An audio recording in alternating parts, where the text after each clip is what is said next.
Peter Credlin, live on Sky News Australia. Good evening, welcome to the show. Great to have your company as always. Here's what's coming up on the program. The PM, he's over in Perth doing the rounds, but not happy to be pushed by journalists as to why he hasn't found time to meet with Mrs. Nanette Simons, the woman allegedly bashed by one of the free detainees, given she says she feels let down by the government. WA Liberal Andrew Hastie joins me to weigh in. Serious criticism today from a former senior Treasury official that the government's billion-dollar Made in Australia policy is a blank cheque for policy failure, driven by focus groups, he says. Well, rarely do you get someone out of Treasury go public like this, meaning the policy is a shocker. We'll take a closer look at this rebuke in a moment. And a big new job for former Queensland Premier Anastasia Palaszczuk shows just how crook the whole green energy game is, as a new poll reveals waning support for renewables and voter scepticism over those climate targets. Well, you're not wrong on that.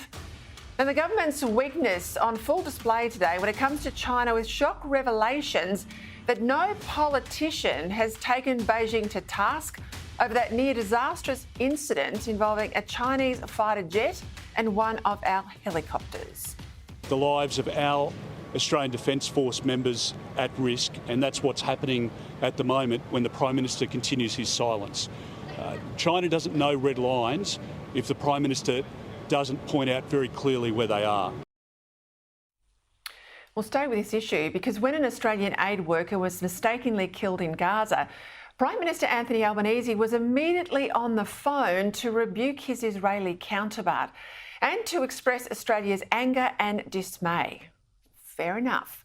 The Israelis thought they were striking terrorists, not civilians trying to help. But that was no excuse and didn't make it understandable to our Prime Minister or his government. But given that response a mere few months ago, look at the contrast then with Labor's instant action on Israel and its now studied silence towards China. So far, the Chinese military haven't killed any of our service personnel, yet the risk is real, given they've deliberately and callously put them in harm's way.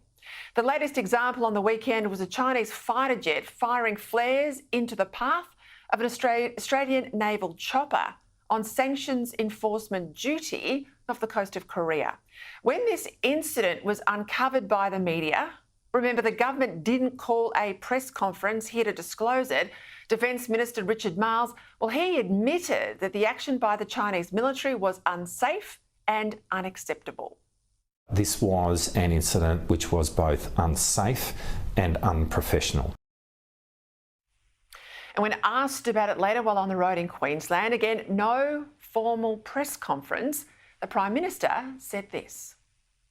We have made very strong representations at every level to China about this incident, which we regard as unprofessional and unacceptable. One of the things that had broken down over a period of time was any dialogue. That's why we've used all of those avenues of communication to make our position on this incident very clear. At every level, he says. Well, as my colleague Andrew Clennell's reported today, and contrary to the impression there that the Prime Minister was trying to give, he has not called Chinese President Xi Jinping to protest, or even the new Chinese Premier Li, who's supposed to be visiting Australia next month. What about Richard Marles? He talked tough in that earlier interview I showed you. We find out today he has not called his Chinese counterpart either, nor has the Foreign Minister Penny Wong. All that's happened, as Clennell followed up from our discussion here last night, where he and I discussed what it really meant when the PM said representations had been made at every level. Was at every level right up to the Prime Minister's desk? Because if it was, surely he would have just said that, but he didn't. So this was a fudge.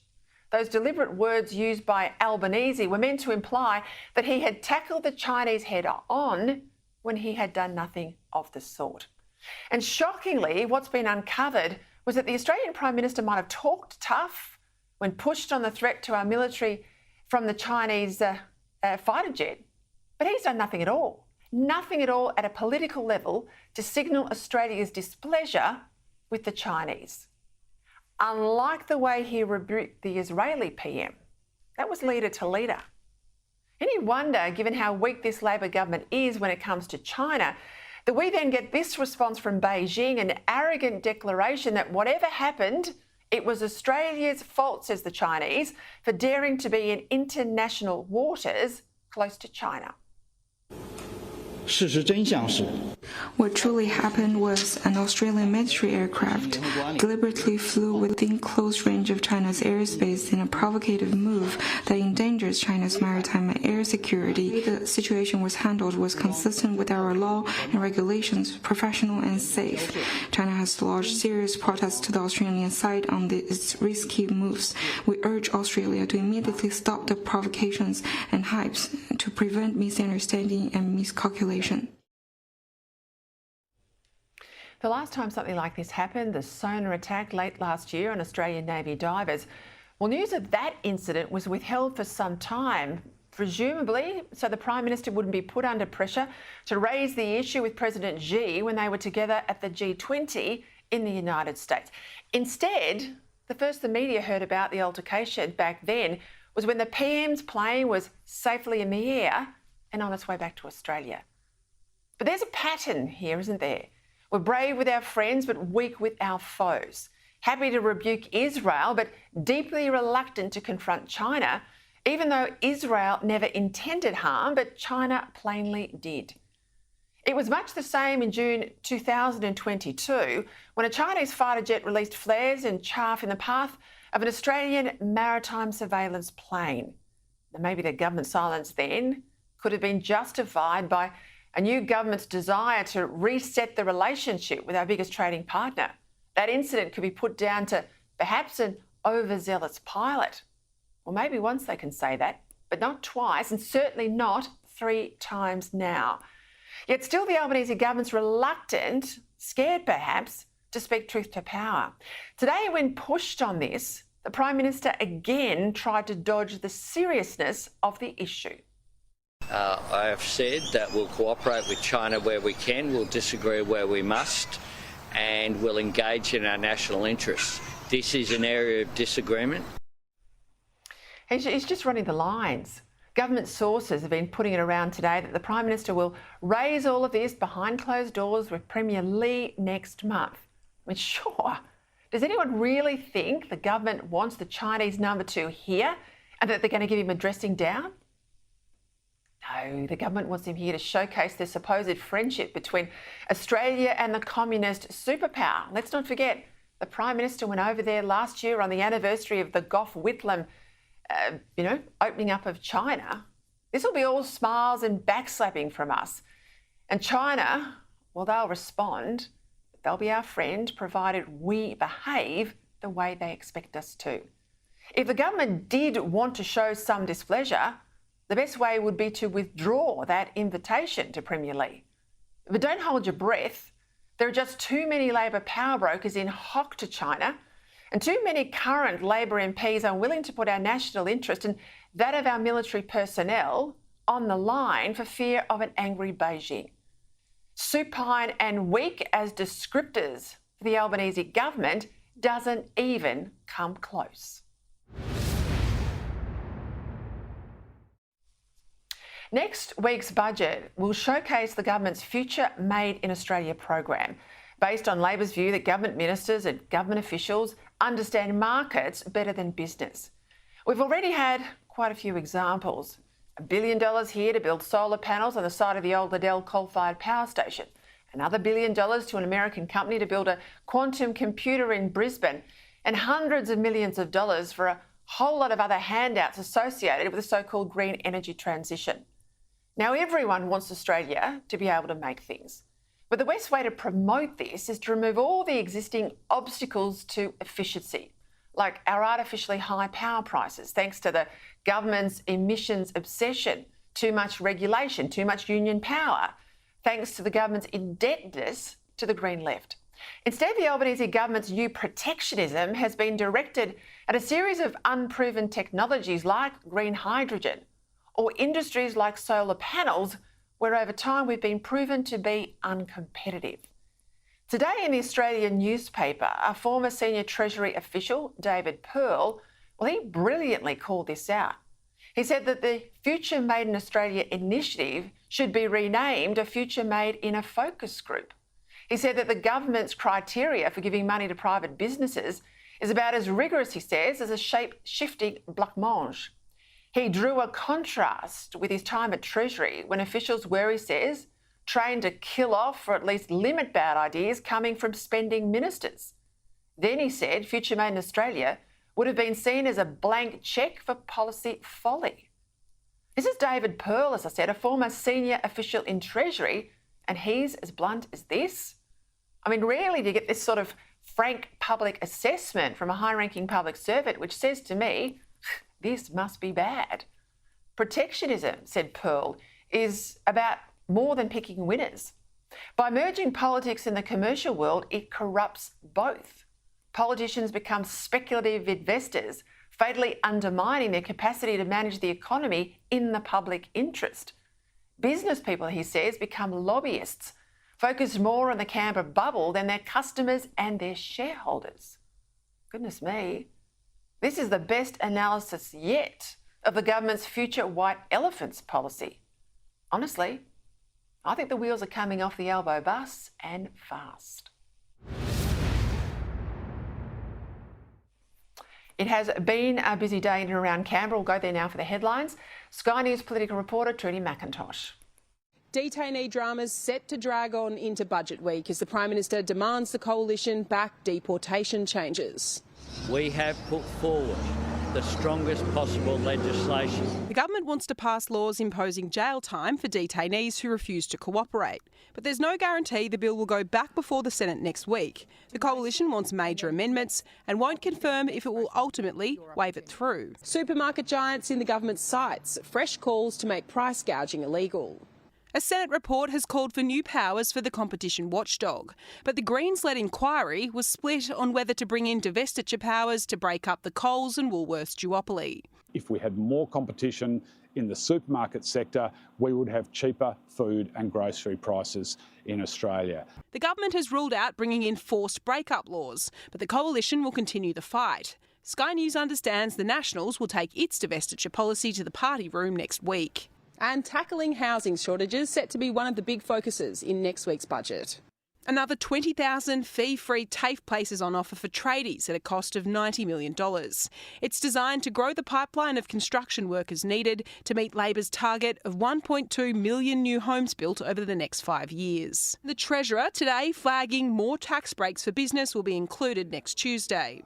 We are prepared to use the tax system in the service of our big national economic objectives. Meanwhile, outside Kirribilli House, an anti-coal and gas protest. Anthony Albanese not there.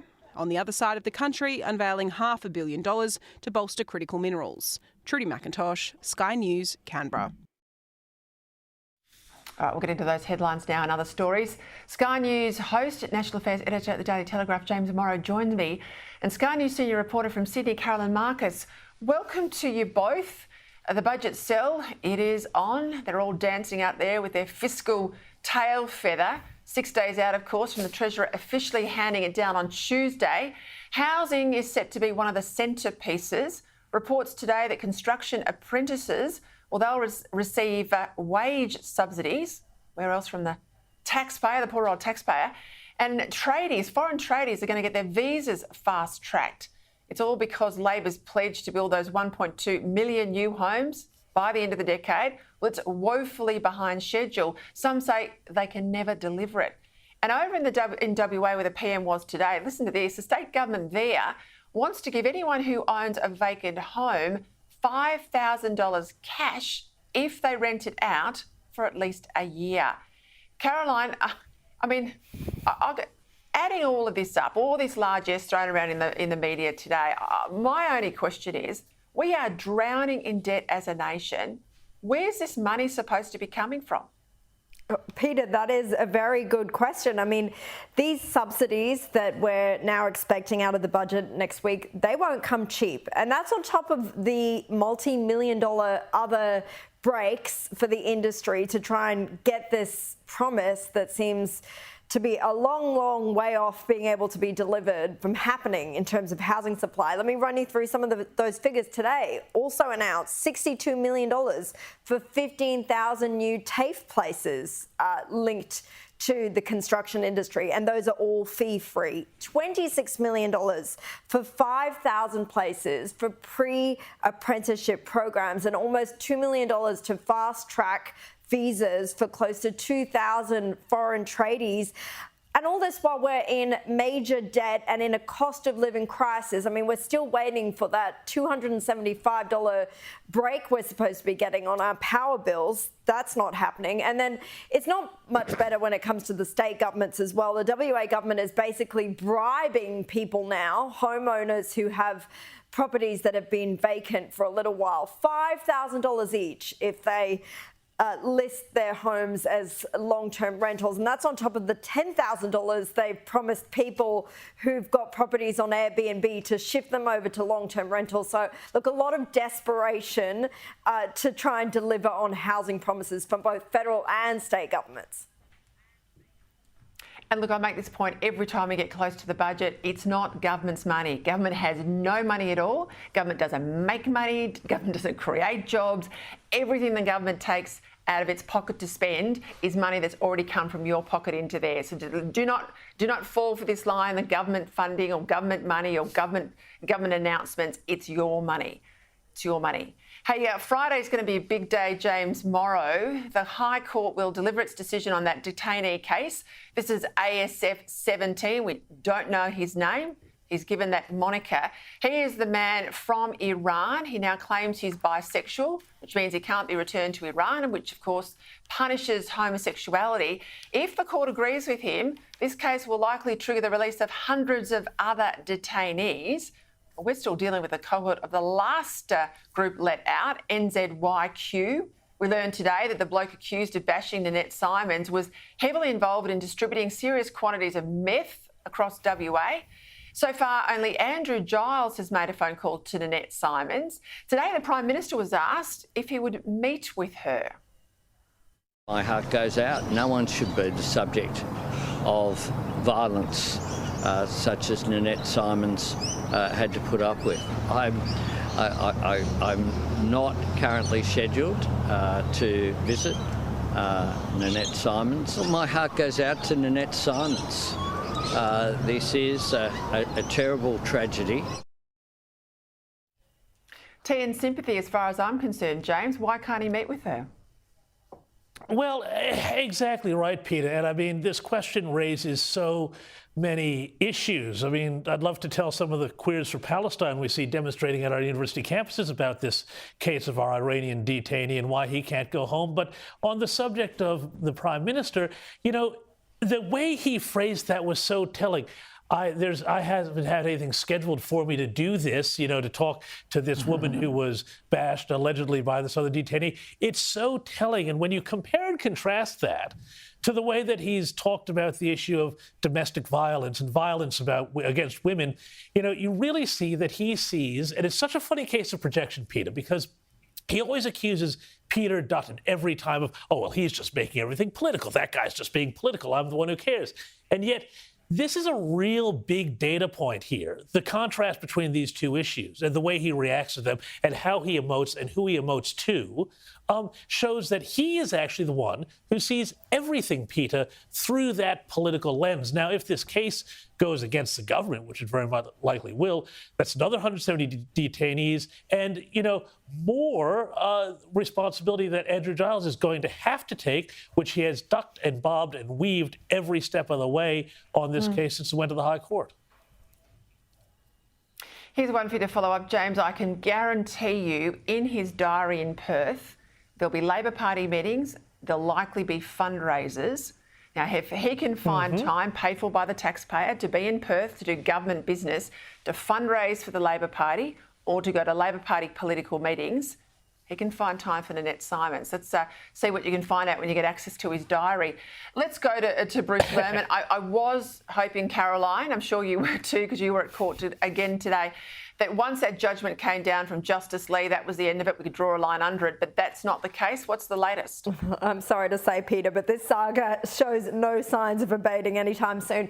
The federal court today heard that Bruce Lehrmann does not have any agreement with a wealthy backer to cover the legal costs in this case, which are estimated to top $10 million. Some people thought maybe he had a very wealthy person who was perhaps helping to fund this behind the scenes. But it turns out today, thanks to a cost agreement between Mr. Lehrmann and his legal team being revealed in court, that is not the case. It's also been revealed that he had a no-win, no-fee agreement with his lawyers, meaning since he basically lost his defamation case, he doesn't have to pay them. What this all means is not very good news for the respondents in this matter, Tan and Lisa Wilkinson, who essentially won their case by proving the truth defence, even though they didn't get up on the qualified privilege defence, and they were still criticised over the reasonableness and the way they conducted themselves in putting together that report. They are going to have some trouble, clearly, in recouping their massive costs of defending this matter, because Bruce Lehrmann, he's been an unemployed law student for the past 3 years, and without a wealthy backer, there are serious questions over how he is going to pay the costs in this. And not only that, he's being pursued as well by the landlord of the Sydney apartment where Channel 7 had put him up for a year. That was a $2,000 a week apartment. The landlord of that apartment, Lady Gaynor Meeks, has taken him to the Civil and Administrative Tribunal. We're not sure why exactly, but there have been some reports that she was distressed over the apartment becoming tabloid fodder thanks to such a high-profile tenant. Goodness me, let's go to another high-profile issue, this time though in the States. Donald Trump back in that Manhattan court. Hush money trial. Stormy Daniels, they call her an adult star, but we all know she's a porn star. She was there to give evidence, of course, about her alleged former relationship with the former president. Trump had this to say as the case wrapped for the day. Have a listen. This was a very big day, a very revealing day. As you see, their case is totally falling apart. They have nothing on books and records. It's just a disaster for the DA, for the Soros-backed DA. It's a disaster. I should be out campaigning right now. James, the judge has threatened repeatedly to jail Donald Trump if he continues to break this gag order. What's the latest? I mean, this is election interference by another name, I presume. Is that being called out? Well, it's been absolutely called out. Donald Trump has called it out. In fact, even Democrats, some Democrats have also called this out and said that this is just not the way things are done in the United States of America. You know, many of the things that he has said are real, just simple statements of facts about the judge, about the case, about his running commentary on it. This judge has it so in for Donald Trump, and it is really funny to me, you know, anybody who lived through watching American politics to the 90s, when the left was all, oh, we've got to be sophisticated about Bill Clinton and his affairs, you know, whatever, yeah, sure, he paid some people hush money, you know, James Carville, George Stephanopoulos, all of those people cut their teeth shutting down those stories when they came out. Yes, with hush money. And yet now suddenly this is the biggest crime in the world. No, it's nonsense. And I think people are going to have the same reaction, going to say, why is this New York judge dragging this guy through? It's clearly political. It's clear to get him. And it's not about finding, you know, anything really, you know, malfeasance in his background to stop him from being president. All the stuff, too, about Stormy Daniels and the women, I mean, that's all been ventilated well and truly, Caroline, in the past with Trump. It's a bit like if someone said, gee, Bill Clinton is a bit of a womaniser, which, you know, so what? We well and truly know that. How much do you think this is cutting through? Well, I think it's actually doing well for him among his base, really. And you've got to remember, Peter, that back before he won in 2016 was the huge controversy. Grab them by the P word. I can't say it on air, I think, at 6 o'clock. That came out. Remember those secret tapes that were recorded of him making those sexist comments? And there were other comments he made about Megyn Kelly bleeding from all over the place, you know, in the presidential debates. That didn't hurt him before he won in 2016. So I think among his supporters, among the base, they're going to just feel that this is just unfair against him, and that this is perhaps more of a threat to democracy more broadly. I don't think it's going to hurt him at all. Yeah, I think it's well and truly factored in. Thank you both for your time, James and Caroline. Still to come, we'll get a quick break for a moment, but too little too late for the PM when it comes out to that phrase, from the river to the sea. He had a shocking press conference today, the Prime Minister. We'll pull that apart. Andrew Hastie joins me on the absolute failure of the Prime Minister to contact his counterpart on that risk to our ADF personnel.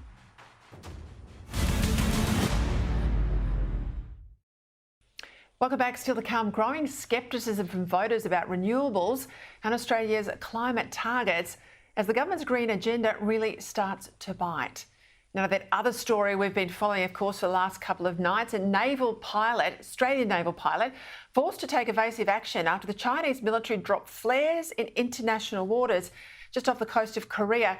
Our leaders here have called it unprofessional and unacceptable, even as China's foreign ministry said Australia was in the wrong. But so far, it hasn't prompted any leader-to-leader counterpart calls from the PM or any of the ministers. Now, that's extraordinary. For more, I'm joined now by Shadow Minister for Defence, Andrew Hastie.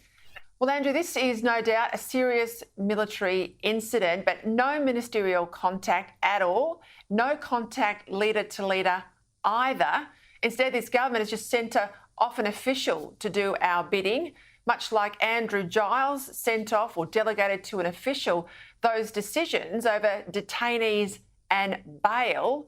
Surely our defence personnel deserve better than this. They sure do, Peter, because this is weak leadership from the Albanese government. This is the second incident that the Chinese have caused over the last 6 to 8 months. We had the divers last year who experienced a sonar attack from a Chinese destroyer, and now we've had a Royal Australian Navy Seahawk have flares fired at it by a Chinese fighter. And I would have thought that this, if not last time, was the point at which the Prime Minister or the Defence Minister or the Foreign Minister escalate this to their counterparts. The Prime Minister said it had been raised at all levels. Well, we found out today it hasn't.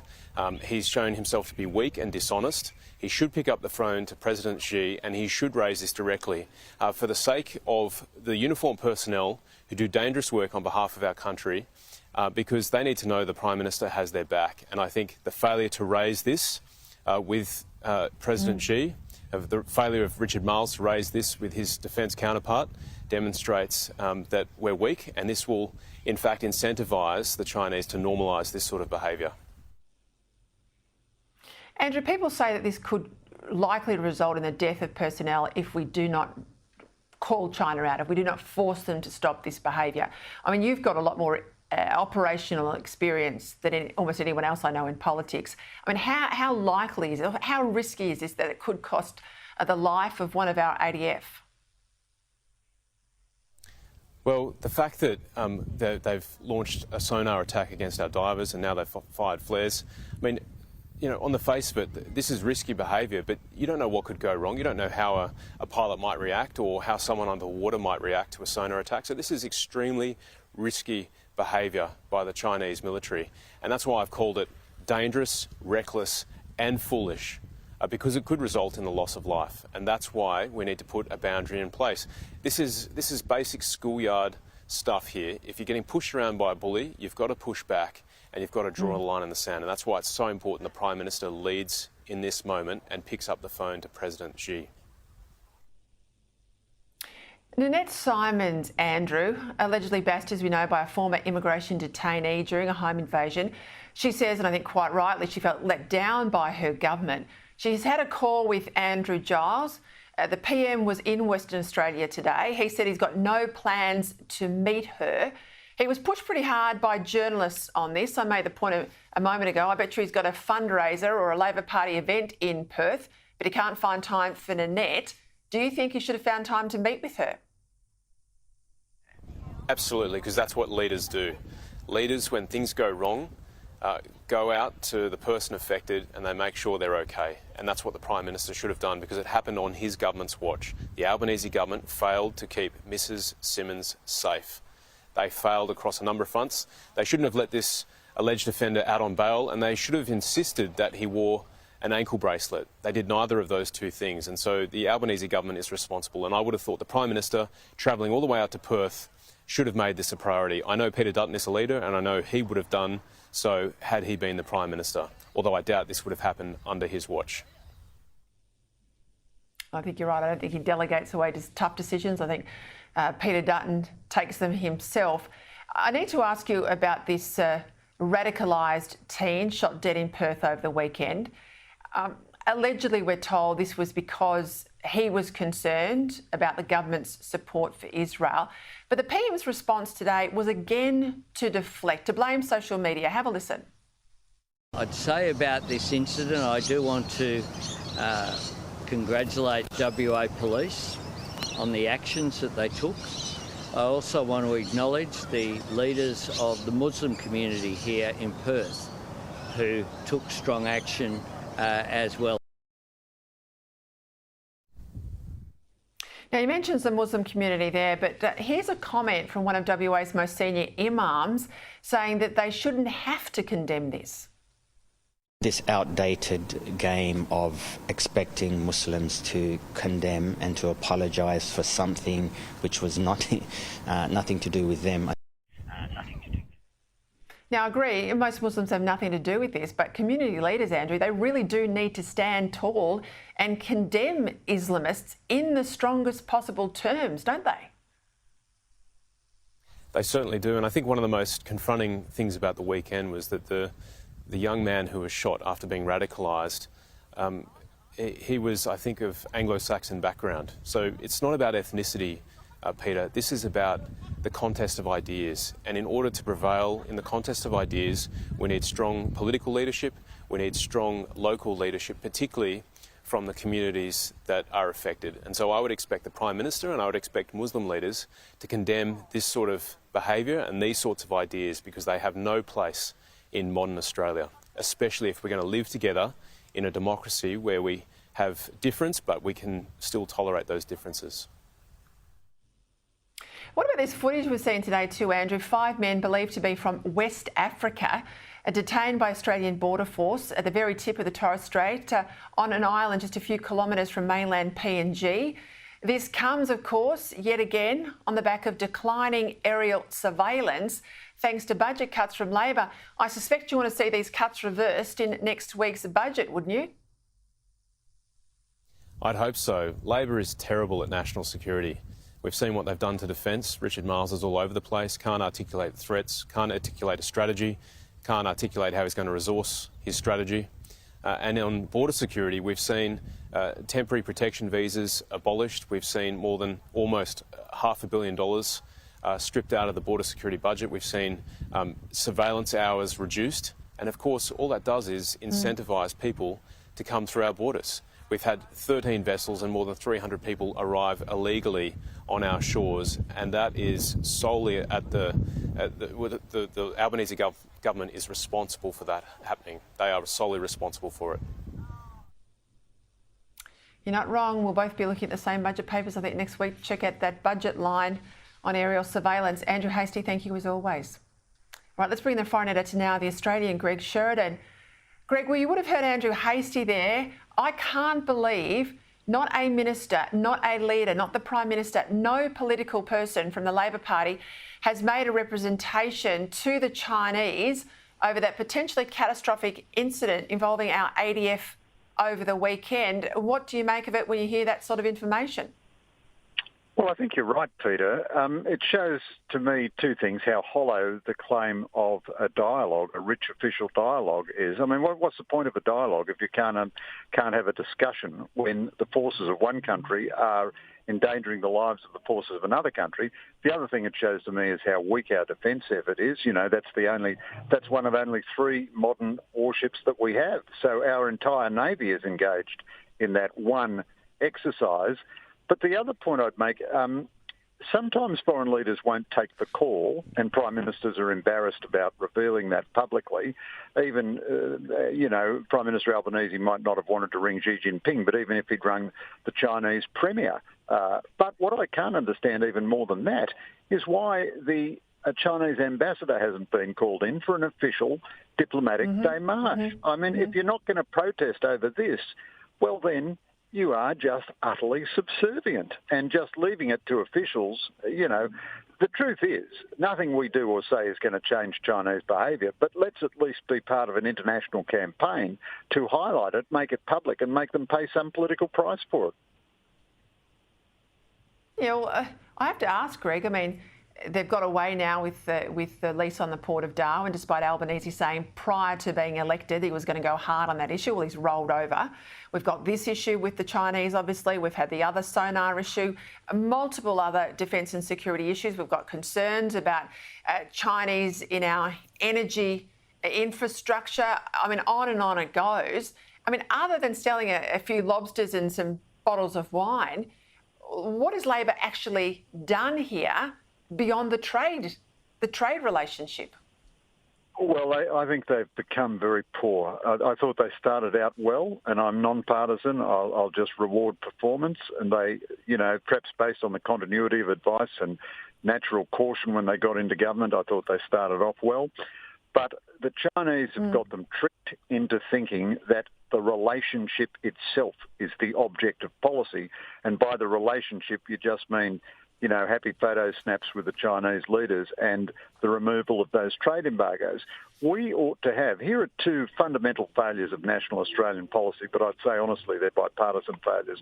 We should have a national mission to diversify our trade and our economy away from China. Not to cease all trade tomorrow, nothing like that, but to really vigorously go on, instead of which, we made it impossible for India to invest in Australian mines and so forth. That's one failure. The second failure is the Albanese government has done absolutely nothing that it promised it would do in defence. I mean, if any viewer has got time to spare, just Google Albanese's speech as opposition leader to the Lowy Institute, where he outlined all kinds of things that were going to happen in defence. Tomahawks on the Collins submarines, 3 more air warfare destroyers, all the rest of it. And here we are into the 3rd year of the Albanese government, and nothing has happened. So we have a pitiful defence force and a very weak diplomatic profile and a very dependent trade profile. Just 2 quick ones here, Greg, if I can. River to the sea. PM again under pressure. That weak language from Jason Clare, a half-hearted rebuke from the Prime Minister. Dennis Richardson last night, former chief of ASIO, saying this is a violent statement. Well, I want to play something for my viewers at home. 2 weeks ago, we had Sami Hamdi, a Muslim commentator, addressing protesters at Sydney Uni. This is what he had to say about October 7. How many of you feel it in your hearts when you got the news that it happened? How many of you felt the euphoria? Allahu Akbar. How many of you felt it? Celebrated, he reckons. How on earth do we tolerate this, Greg? Well, I think that is really a disgraceful, a disgraceful performance. I think the PM has improved his language and he's better than other people in his government, but it's starting off a very low base, and I just think it's sheer cowardice. I don't think the PM himself or any of his ministers harbour, anti-Semitic thoughts or nothing like that. I wouldn't accuse them of that in a million years. But they are absolute cowards in the face of it. And they won't stand up to China. They won't stand up to extremists at home. And I think, they are a government adrift at the moment. They're spending money like drunken sailors, and they've got a new press release every day. But I don't know what the narrative is, and they won't stick to anything that they commit to in terms of basic values or national security.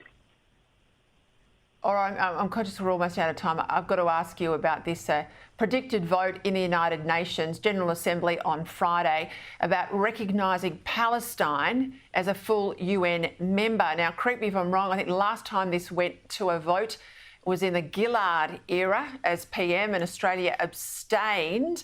Any sense how we'll vote on Friday? Well, you'd have to think that from Penny Wong's speeches, yes, but I think that would be a disgrace. That would be a disgrace. The government knows it's a foolish proposition. They know it's nonsense. They know their own policy platform is rubbish. But this is purely a matter of pacifying internal political forces, and I think it would be just another hollow, disgraceful episode of diplomatic sellout if they do that. All right. I'll leave it there. I appreciate you coming online. I know you're in transit, but I think it was really important after the revelations about a lack of contact from our leader to the Chinese leader today. Greg Sheridan, thank you. After the break, proof that despite all the damage the Albanese government's doing with its green agenda, it's not enough for the hardcore climate activists, but also bad news for the same activists. A poll's showing average, ordinary Australians are pretty sceptical about these emissions targets. They're not happy about renewables either.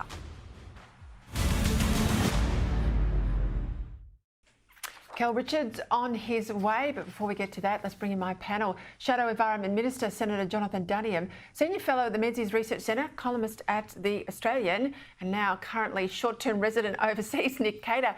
Well, welcome to you both. Jono, let's start with that protest today outside of Kirribilli House, a whole lot of climate protesters demanding the Prime Minister reject new coal and gas projects.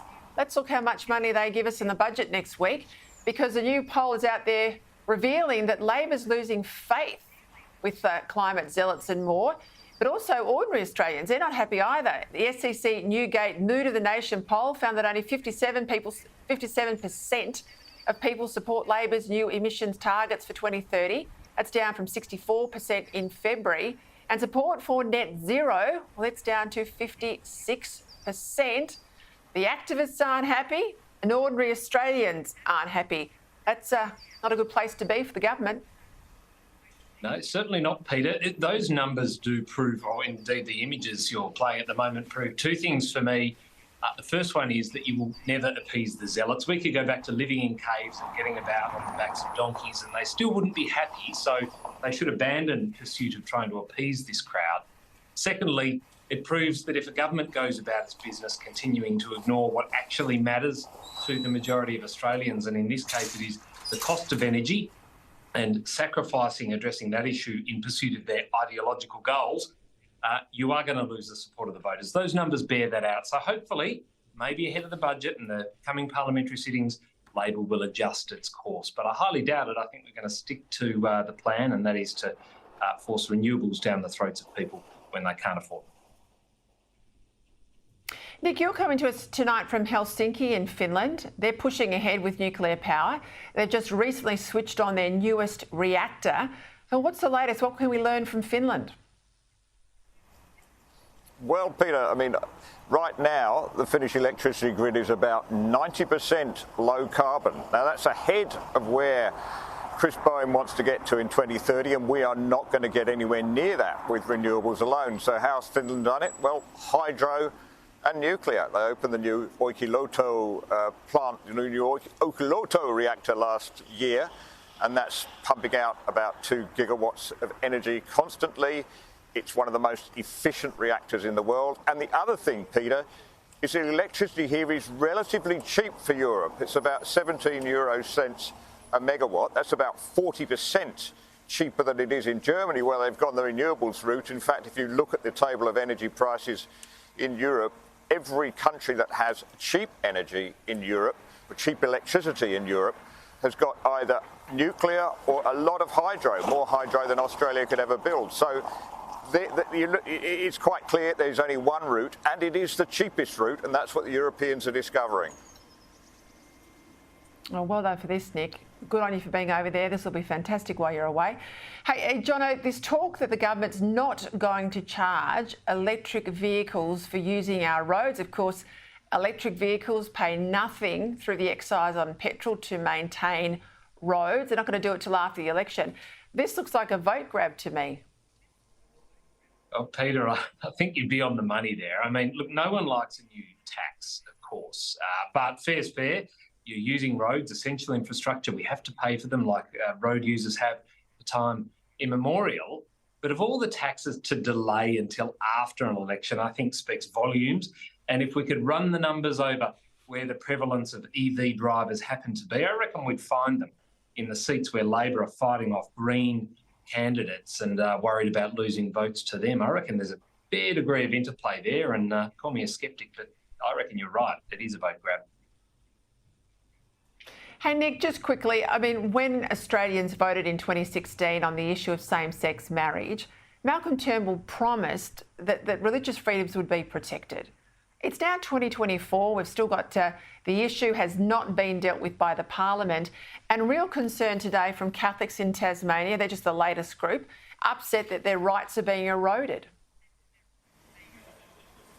That's right, Peter. I mean, we had limited protections that were brought in after the same-sex marriage debate that meant that churches and other religious institutions could make their own decisions on who they wanted to hire. Now, that is going to be taken away under the Religious Freedom Act that Albanese is talking about, and there's going to be no countervailing measures put in that will adjust for that. So we are moving exactly where the activists want to go, where the church is brought to heel and they have to go along with the whole woke dogma. I'll leave it there. Good luck with budget next week, Senator Dunningham. Nick, I can't wait to talk to you in Europe with all the stuff you're going to find out for us. See you both soon. That's it. Oh, that's not for me. We're going to have a quick break. Kel Richards, of course. Kel, back in a moment. I didn't forget about him. Almost did, but didn't. We got there. Kel Richards bringing you in. Goodness me, I was going to go to a break and finish the show, Kel, but I can't leave you out. The word unprofessional used by the Prime Minister and the Defence Minister to describe this Chinese incident, I mean, that's sort of a wet lettuce response, isn't it? Absolutely, and it's the wrong word. It is clearly the wrong word. Unprofessional means accidental incompetence. That is someone who didn't have the skills to get it right. That's what the word implies. I mean, it almost suggests that the Chinese fighter was flown by a trainee who pressed the wrong button. That's what the word unprofessional means. So it's not a proper response at all. They should have used something stronger. One of your viewers, Jan, wrote to me and said they should have said it was provocative. But Andrew Bolt suggested it should be called an attack or an act of aggression. But unprofessional is not just a weak word, it's the wrong word.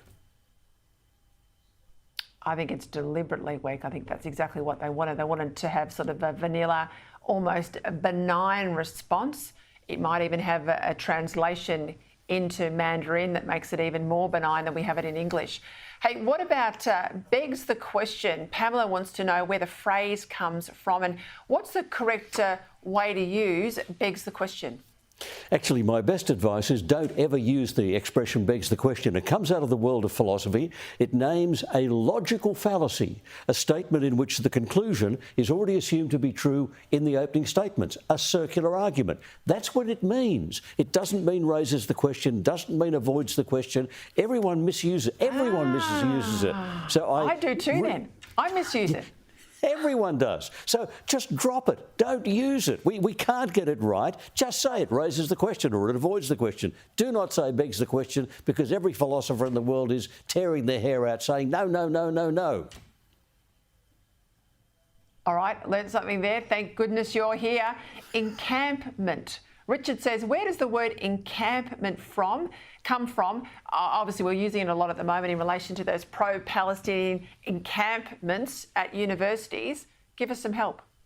OK, started late 1600s as a military word. So it was when soldiers on the march stopped and put up tents or whatever, they were encamped. And it was used as a military word for quite a long time. In the 1700s, it was used a bit more widely to represent any body of people in temporary accommodation for whatever reason.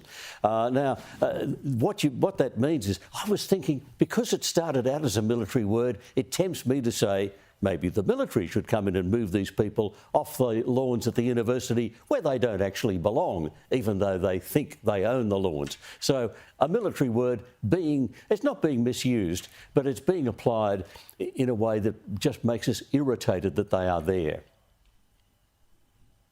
This one irritates me. This one irritates our viewer, Peter. We're in alignment, Peter and I. The use of the term 2 times instead of twice. We've forgotten twice. We have, and we shouldn't have forgotten it. It comes from school. In school, you don't learn your multiplication tables, you learn your times tables. 2 times, 3 times, 4 times table. So what this is doing is infantilising the language, taking it back to the language of childhood. Adults speaking like children. Goodness me. Shocking. It's illiterate. Thank you, Kel, clearing that up. See you next week. That's it for me. That's it for me right now. Absolutely finished. It is right that I'm gone. Here's the break. No, here's Andrew Bolt.